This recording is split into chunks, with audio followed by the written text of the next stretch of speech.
Have you ever been in Brazil? Yeah, Brazil. Doing what? Sweden, Botswana. Doing what? Sri Lanka. Huh? Doing what? Journalist. Journalist? Yeah.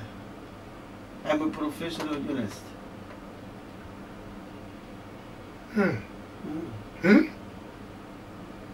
From the bottom of your heart?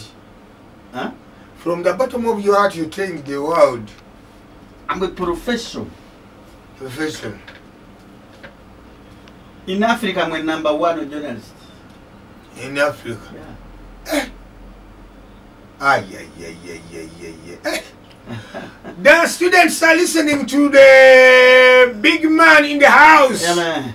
So I don't want you to go when those children have not achieved anything from you. Mostly those who are going to doing exams. Those who are you going have to listen carefully. Yeah. Those who are going to do exams. Yeah. Because I have yours many. Okay. The very important issue I have for you, which can help you tomorrow when you are in exams. Okay. If you are listening carefully, you are going to pass Kaibanda.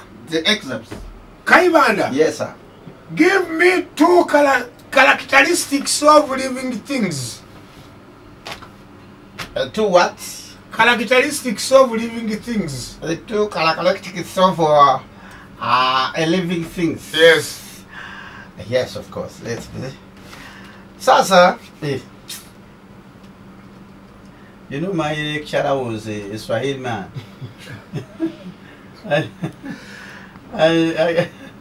When I'm talking, I'm mixing Swahili because Tell us the characteristics of living things. Okay, the characteristics of living things is a password of the sensitive minds of the characteristics of the wonderful way you can pass through and you get something which you need in a living things.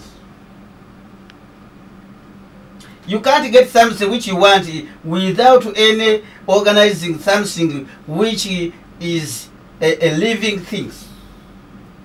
A living things means the things you want and it becomes belongs to you. You belong to the living thing. The living thing living to you. It is belongs what you have in you need. The need of your things. What are you doing? What are you doing? I'm helping the children we are sitting. You are teaching them? Yes. What are you teaching? You ask me the characteristics of the living things. No, what are you telling me? That's why I'm telling you. Do you have another question? Again.